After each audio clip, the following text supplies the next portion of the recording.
Welcome to Deep River Farm, folks. Just wanted to touch base with you this morning and give you some statistics on some stuff. We're still quite disgusted with the lack of concern, the lack of essentials to live, the lack of regard for human life. What I'm getting at is I think if we had changed the name of North Carolina to Ukraine, we would have gotten some help. Or maybe we should have changed it to Sub-Saharan Africa and we would have gotten some help. Since September, $106 billion has went to Ukraine. $106 billion. And it was kind of strange, too, that there's been some funding come to North Carolina since the hurricane as well. And that was $750 million, to Wolfspeed, a semiconductor plant that's being built. The federal government has sent them $750 million. And then they turned right around and sent $325 million to another semiconductor facility for a new factory up in Michigan, the Hemlock Semiconductor Plant. And there still continues to be no money for Western North Carolina. Nothing's on the news anymore. Everybody's pulled out except for Samaritan's Purse, the Southern Baptist Disaster Team, and the churches. Even the county has closed their shelters. I was watching the Haywood County Commissioner meeting yesterday, and they stated in the meeting that they have closed down their emergency shelters, but they would open them back up if they thought there was people in need. Does these people not drive around and see all these people living in tents? You know, they made the assumption yesterday, and it kind of ticked me off, that these people were living in tents by choice. Well, some may be because the distrust for the government. This is exactly what we're talking about. This is why they distrust the government, because they don't get any help. And they think there's something behind them not getting any help, trying to drive them off of their land. And it's got to be something. They're either after the lithium, they're after the quartz, or they're after their land so that they can turn around and put $1 million homes on it to increase the tax base. There's got to be some reason that they're trying to drive these people off their land. That's all I can see. And I'm no highly educated person by no means, but when you've turned your back on your own people, there's got to be a reason behind it, and all you got to do is follow the money. Just yesterday, those brilliant clowns over the Potomac have given $1 billion in humanitarian aid to Sub-Saharan Africa for disaster relief. Well, is that not what we're having in North Carolina? Do we not have a disaster here? I would call 800 people living in tents around the Clyde area a disaster. That's just what is estimated in Haywood County, but they've closed their shelter. But they said they would open it back up. You folks ought to watch that county commissioner meeting. It is on YouTube, and it's a rather long meeting, about 3 hours, but it gets interesting, especially when the commissioners turn on each other, and it looks like a cat fight up there where they're trying to they're basically taking a stand against the one commissioner that's wanting to help people, is what I see. They even pulled him off of the board of the agricultural facility up there.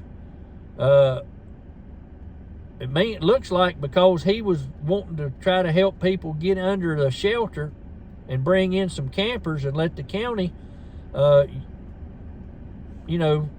put these people in a more secure location and out of the elements, and then they pulled him off of the committee.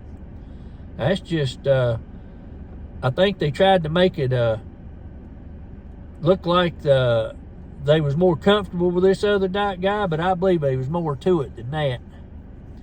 I had no idea they even put that thing on YouTube, but I did watch it last night after I got in from work.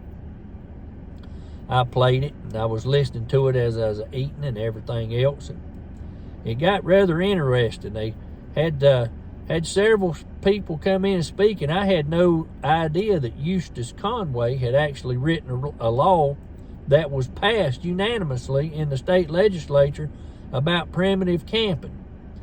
But then this fella from the state representative, I don't know who he was, but he was a jerk. He actually tried to talk down to everybody on the that spoke, especially to the pastor of the Canton Wesleyan Church. That guy, he needs a come to Jesus meeting, I believe, because he was really arrogant. I thought very rude, and I couldn't believe the way he come up at the end and was bashing, especially that one commissioner that looked like was trying to really help the people, and he was sitting there having to defend himself basically to the other commissioners. And they was sitting up there, and that sheriff, he was asked to come up in the beginning and pray, and he give a political speech about how great the commissioners were and all this. He wasn't asked to give that speech. He was asked to give a prayer. And he went up and tried to make a big spectacle of himself and his department, and defending the commissioners and stuff right off the bat. So when he first got up, that's what piqued my interest, because he went to bat right off of the bat, so I knew there was something to it. So, folks, if you want some entertainment and you got some time, you can just listen as you're driving down the road, or while you're cooking breakfast or dinner, or whenever you may tune in. I just went on YouTube and punched in the Haywood County Commissioners Meeting, December 2nd, 2024, and it popped right up. And it's about 3 hours long, but it's well worth it. Also wanted to let you folks know that Saturday morning we're going to be taking another delivery from the Midway Wesleyan Church, Operation Mountain Relief, up to the mountains. And we're going to make a direct stop this time on the way, because Pastor Tim is completely full, but he was needing to make a delivery to a location. So we're going to make that delivery in Ellenboro, which is in Rutherford County, to the Victim Relief Camp, and the Volunteer Relief Camp, the Volunteer Relief Camp, and drop some supplies there for them. And then we're going to continue on to Flat Rock and carry some other items that Pastor Tim is needing, and some stuff for Project Santa as well. So I wanted to make you aware of that.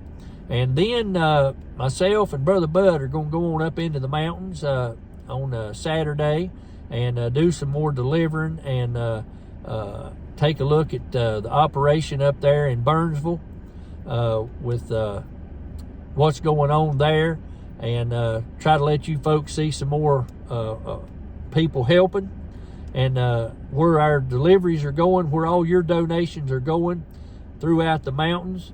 And that way we're all transparent and you can see what's going on. Now I also want you to look back. We've got those families now. They're all on there that we have currently. There is another one on the way. We've just got to get some information on him, and we're going to put him on there. So, and his family. So, go back and take a look at those families, folks. Share those videos. You know, if just a lot of people would just give a little bit, these people would be taken care of very easily. And there's a story to all this. It starts back from day one on this channel. If you drop back to where the hurricane stuff begins, and you want to know the story of the hurricane and everything that's took place and what's happened, you can go back on the channel here to the very first video about the hurricane, and from the bottom up, play it forward, and that'll give you the story of what's going on and things that how it's progressed and all that stuff, and it'll give you a better idea. Because if you're new to the channel here and you're just coming on, you don't know a whole lot about the history of this hurricane and the story behind Operation Mountain Relief and Helping Hands and Project Santa, you will learn this. So I invite you to do that if you got some time, especially over Christmas. If you've got family and stuff coming in and you're talking about it and they don't know a whole lot about it, there's you an opportunity to show them from the very beginning all the way through current what's going on. I appreciate you watching this morning. Just wanted to bring that to you. If you wanted a good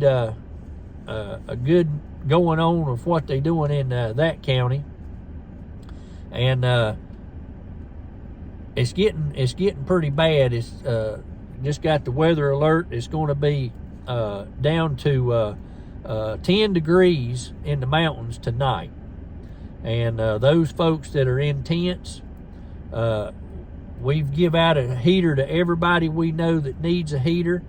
We're starting to give out 2 heaters to people because the cold is so bad. If they're needing second heaters, we're providing second heaters to these folks.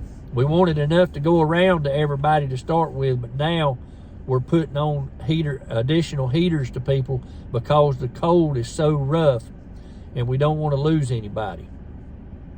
So just wanted to let you know that and right now we're still fully stocked. We have plenty of heaters, and we're good shape there. We got plenty of stuff. We're still trying to get the boxes open and stuff at the Bethel church, just to see everything that we got, because it's coming in faster than we can get it out. So that's why we've had everybody to stop sending stuff right now, because it's getting chaotic and not being able to see, because we need to get some of these emergency blankets and things in there, and they're hard to find, and we're having to dig through stuff to find it. So that's why we're trying to kind of squash the donations right now for the items, and we'll let you know as soon as we start needing some stuff and we see what's being needed the worst and what's going out faster. We can let you folks know, and we'll start back up. But right now we got plenty, and we're trying to just keep up with, and we know we've got this stuff. We're just having a hard time trying to find it because there's so much stuff that we're having to dig through to get to it. And we tried to organize it, but it's coming in, like I said, faster than we can get it out. We had 10 Amazon trucks one day, and 8 before that the day before, and 4,500 boxes come in like 6 days. So you can see the cardboard's waist deep in the corner of the church, and it's just it's a very chaotic thing, and trying to get stuff they're needing in the mountains, and trying to dig through and wade through all the cardboard in the boxes to get it is becoming a real problem. So that's why we wanted to stop the donations temporarily till we can see what we have and be able to do it a more efficient way, because with the amount that's coming in, we're not as efficient. We're not able to make as many trips into the mountains as we need to because we're having trouble finding the stuff. But it's a blessing that we've got it. And we've got shipping containers also that we've brought in to help with that. And the church is full, the basement's full, and the Family Life Center is full, and 2 containers. So we've got plenty, and we're trying to help these folks. We should have enough of everything we got to get us well through Christmas and into January. So once we start depleting the stock and we see what we need, we'll let you folks know. But I appreciate you joining us this morning. Have a blessed day. Pray for those folks in the mountains. It's awful cold, and it's going to get really bad tonight. Thank you.